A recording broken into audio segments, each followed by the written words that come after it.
ब्रजमंडल निवासिन्यै गोपिकानां हिताय च कात्यायन्यै नमस्तुभ्यं भक्तानां वरदायिनी। जय माँ कात्यायनी। आप सभी पर माँ कात्यायनी की कृपा सदैव बनी रहे।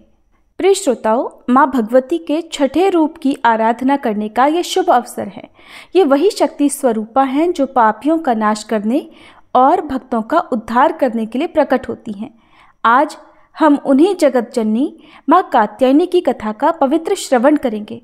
इस कथा के माध्यम से हम जानेंगे कि कैसे ऋषि कात्यायन की तपस्या से प्रसन्न होकर माँ ने उनके घर जन्म लिया और कैसे महिषासुर का वध कर संसार में धर्म की स्थापना की।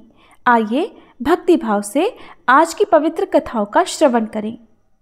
माँ कात्यायनी केवल महिषासुर का वध करने के लिए ही अवतरित नहीं हुई थी, बल्कि वे भक्तों की मनोकामनाएं पूर्ण करने वाली दिव्य शक्ति भी हैं। विशेष रूप से ब्रजमंडल में उनकी पूजा अत्यंत प्राचीन है और वे ब्रजमंडल की अधिष्ठात्री देवी भी मानी जाती हैं। श्रीमद् भागवत महापुराण में उल्लेख मिलता है कि जब भगवान श्री कृष्ण गोकुल से वृंदावन आए, तब वहाँ की गोपियाँ उनसे अत्यंत प्रेम करने लगी। वे श्री कृष्ण को अपने जीवन साथी के रूप में प्राप्त करना चाहती थीं, किंतु ये कैसे संभव हो, इसका उपाय उन्हें नहीं सूझ रहा था। गोपियों ने एक दिन विचार किया कि यदि वे माता कात्यायनी की आराधना करें तो देवी उनकी मनोकामना अवश्य पूर्ण करेंगी। ये विचार आते ही उन्होंने शुक्ल पक्ष की तिथि से ही यह व्रत आरंभ कर दिया। आइए श्रोताओं, पहले इसी कथा को विस्तार पूर्वक सुनते हैं। द्वापर युग में जब भगवान श्री कृष्ण गोकुल में बाल रूप में लीला कर रहे थे, तब गोपियां श्री कृष्ण को अपने पति रूप में प्राप्त करने के लिए माँ कात्यायनी की आराधना करती थीं। ब्रज की गोपियां भगवान श्री कृष्ण की मोहक बाल लीलाओं से अत्यंत प्रभावित थीं। वे श्री कृष्ण को अपना जीवन साथी बनाने की प्रबल इच्छा रखती थीं, लेकिन ये साधारण उपायों से संभव नहीं था। इसीलिए उन्होंने माँ कात्यायनी की कठोर तपस्या करने का निश्चय किया। गोपियों ने संकल्प लिया, हे माँ कात्यायनी, हम सभी श्री कृष्ण को पति रूप में पाना चाहती हैं, कृपया हमें यह वरदान प्रदान करें। फिर मार्गशीर्ष मास में प्रत्येक दिन ब्रज की कन्याएं ब्रह्म मुहूर्त में उठती, यमुना जी में स्नान करती और फिर माँ कात्यायनी की पूजा किया करती। वे माँ कात्यायनी का विशेष मंत्र जपती थीं। कात्यायनी महामाये महायोगिन्यधीश्वरी नंदगोप सुतम देवी पति में कुरुते नमः। अर्थात, हे महामाया कात्यायनी, हे योग शक्ति की अधिष्ठात्री, हे परमेश्वरी, कृपया नंदगोप के पुत्र श्री कृष्ण को हमारे पति रूप में स्वीकार कराइए। गोपियाँ माँ कात्यायनी को हल्दी, चंदन, अक्षत, सुगंधित पुष्प, दीपक और नैवेद्य अर्पित करती और पूरे मन से आराधना करती थीं। गोपियों की कठोर भक्ति से प्रसन्न होकर श्री कृष्ण ने उनकी भक्ति और प्रेम की परीक्षा लेने का निश्चय किया। एक दिन जब गोपियां यमुना जी में स्नान कर रही थीं, श्री कृष्ण ने उनके वस्त्र चुरा लिए और कदम्ब वृक्ष पर चढ़ गए। गोपियां जब जल से बाहर आने लगीं तो उन्हें वस्त्र न पाकर आश्चर्य हुआ। उन्होंने श्री कृष्ण को देखा जो मंद मंद मुस्कुरा रहे थे। गोपियों ने श्री कृष्ण से अपने वस्त्र लौटाने की विनती की। श्री कृष्ण ने हंसते हुए कहा, तुम सभी ने माँ कात्यायनी से मुझे पति रूप में प्राप्त करने की प्रार्थना की है, तो पहले मेरी बात मानो। गोपियां लज्जा के कारण झुकी, लेकिन श्री कृष्ण ने कहा, तुम सभी पवित्र हृदय वाली हो। ये परीक्षा तुम्हारी भक्ति की थी और माँ कात्यायनी ने आज तुम्हारी प्रार्थना स्वीकार कर ली है और अब मैं भविष्य में तुम्हारी इच्छा पूर्ण करूंगा। इसके बाद श्री कृष्ण ने गोपियों को उनके वस्त्र लौटा दिए और उनकी निष्कलंक भक्ति को स्वीकार किया। गोपियों की निष्कलुष भक्ति और प्रेम देखकर माँ कात्यायनी अति प्रसन्न हुई और उन्हें सदा श्री कृष्ण की कृपा प्राप्त होने का वरदान दिया।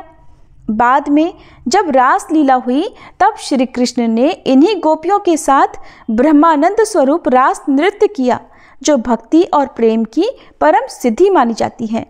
इस प्रकार माँ कात्यायनी वैवाहिक सुख, प्रेम और भक्ति की अधिष्ठात्री देवी हैं। निष्कलुष प्रेम और समर्पण से की गई पूजा सदा सफल होती है। गोपियों की भक्ति दर्शाती है कि सच्चा प्रेम किसी भी सांसारिक बंधन से परे होता है। श्री कृष्ण ने अपने भक्तों की परीक्षा ली, लेकिन अंततः उन्हें अपने प्रेम से संतृप्त किया। और इस कथा का स्मरण कर माँ कात्यायनी की उपासना करने से भक्तों को प्रेम, सौभाग्य और भक्ति की प्राप्ति होती है। सृष्टि के आरंभ से ही ऋषि मुनियों ने अपनी कठोर तपस्या से ईश्वर को प्रसन्न किया है और उन्हीं की तपस्या के फलस्वरूप देवी देवताओं के अनेक अवतार हुए हैं। ऐसी ही एक अद्भुत कथा महर्षि कात्यायन की है, जिनकी घोर तपस्या के कारण माँ भगवती ने स्वयं कात्यायनी रूप में प्रकट होकर भक्तों का कल्याण किया था। और ये कथा महर्षि कात्यायन की कठोर साधना और माता कात्यायनी के प्राकट्य की अद्भुत गाथा का वर्णन करती है। प्राचीन काल में कात्य गोत्र में जन्मे एक महान ऋषि थे, जिनका नाम था कात्यायन। वे परम तेजस्वी, वेदों के ज्ञाता और महान तपस्वी थे।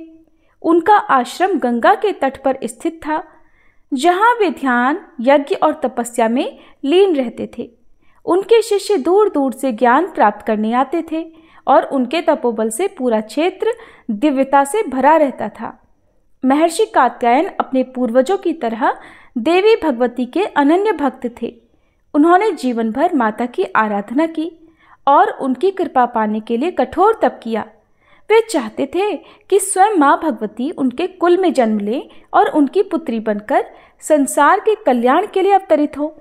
इसी संकल्प के साथ उन्होंने घोर तपस्या का आरंभ किया।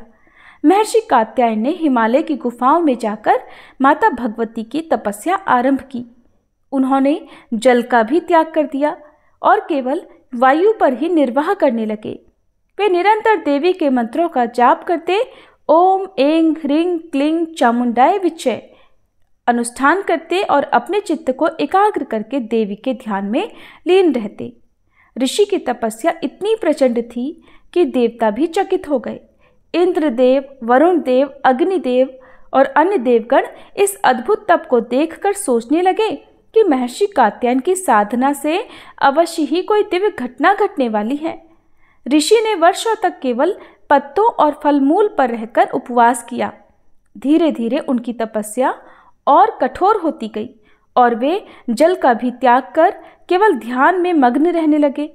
उनके तपोबल से चारों दिशाएं प्रकाशमान हो गईं।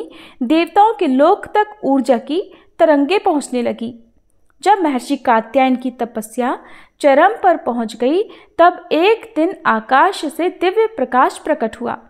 देवताओं की स्तुति गूंज उठी, पुष्पों की वर्षा होने लगी और वहां स्वयं आदि शक्ति मां भगवती प्रकट हुई। उनके तेज से संपूर्ण ब्रह्मांड आलोकित हो उठा। मां भगवती ने कात्यायन ऋषि से कहा, हे महर्षि, तुम्हारी घोर तपस्या से मैं अत्यंत प्रसन्न हूँ। तुम्हारा अनुरोध मुझे स्वीकार है। मैं शीघ्र ही तुम्हारी कुल में जन्म लेकर तुम्हारी पुत्री के रूप में प्रकट होंगी और महिषासुर जैसे अत्याचारी का विनाश करूंगी।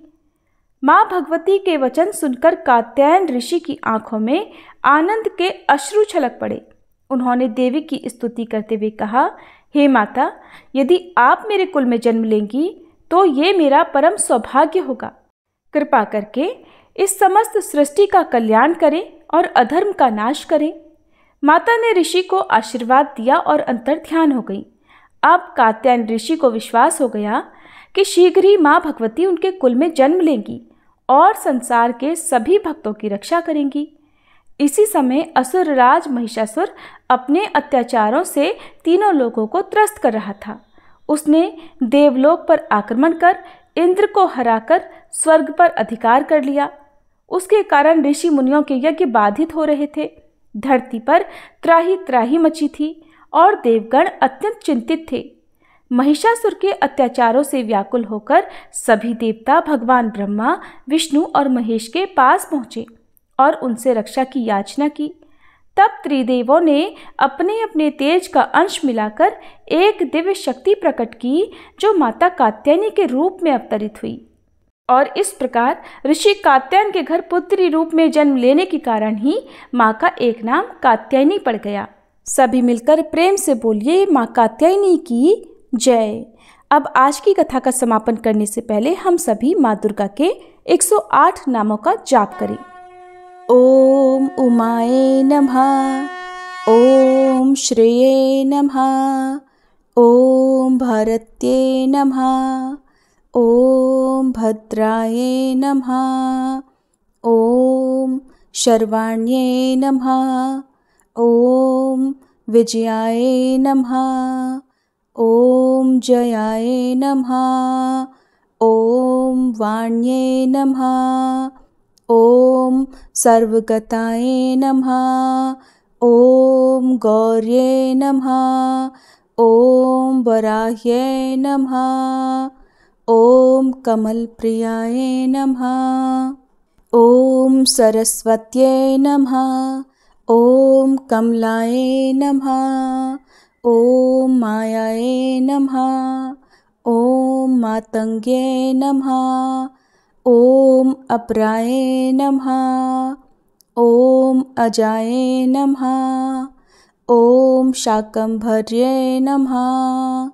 ॐ शिवाय नमः। ॐ चण्डये नमः। ॐ कुण्डल्ये नमः। ॐ वैष्णव्ये नमः। ॐ क्रियाय नमः। ॐ ऐन्द्रिये नमः। ॐ मधुमत्ये नमः। ॐ गिरिजाय नमः। ॐ सुभगाय नमः। ॐ अम्बिकाय नमः। ॐ ताराय नमः। ॐ पद्मावत्यै नमः। ॐ हंसाय नमः। ॐ पद्मनाभ सहोदर्यै नमः। ॐ अपर्णाय नमः। ॐ ललिताय नमः। ॐ धात्रे नमः। ॐ कुमार्ये नमः। ॐ शिखवाहिन्ये नमः। ॐ शाम्भव्ये नमः। ॐ सुमुख्ये नमः। ॐ मैत्रेये नमः। ॐ त्रिनेत्राय नमः। ॐ विश्वरूपिण्ये नमः। ॐ आर्याय नमः। ॐ मृणान्ये नमः। ॐ हिंकार्ये नमः। ॐ क्रोधिन्ये नमः। ॐ सुदिनाय नमः। ॐ अचलाय नमः। ॐ सूक्ष्माय नमः। ॐ परात्पराय नमः। ॐ शोभाय नमः। ॐ सर्ववर्णाय नमः। ॐ हरप्रियाय नमः। ॐ महालक्ष्म्यै नमः। ॐ महासिद्धये नमः। ॐ स्वधाय नमः। ॐ स्वाहाय नमः। ॐ मनोन्मन्ये नमः। ॐ त्रिलोकपालिन्ये नमः। ॐ उद्भूताय नमः। ॐ त्रिसन्ध्याय नमः। ॐ त्रिपुरान्तक्ये नमः। ॐ त्रिशक्त्यै नमः। ॐ त्रिपदाय नमः। ॐ दुर्गाय नमः। ॐ ब्राह्म्ये नमः। ॐ त्रिलोकवासिन्ये नमः। ॐ पुष्कराय नमः। ॐ अत्रिसुताय नमः। ॐ गूढाय नमः। ॐ त्रिवर्णाय नमः। ॐ त्रिस्वराय नमः। ॐ त्रिगुणाय नमः। ॐ निर्गुणाय नमः। ॐ सत्याय नमः। ॐ निर्विकल्पाय नमः। ॐ निरञ्जन्ये नमः। ॐ ज्वालिन्ये नमः। ॐ मालिन्ये नमः। ॐ चर्चाय नमः।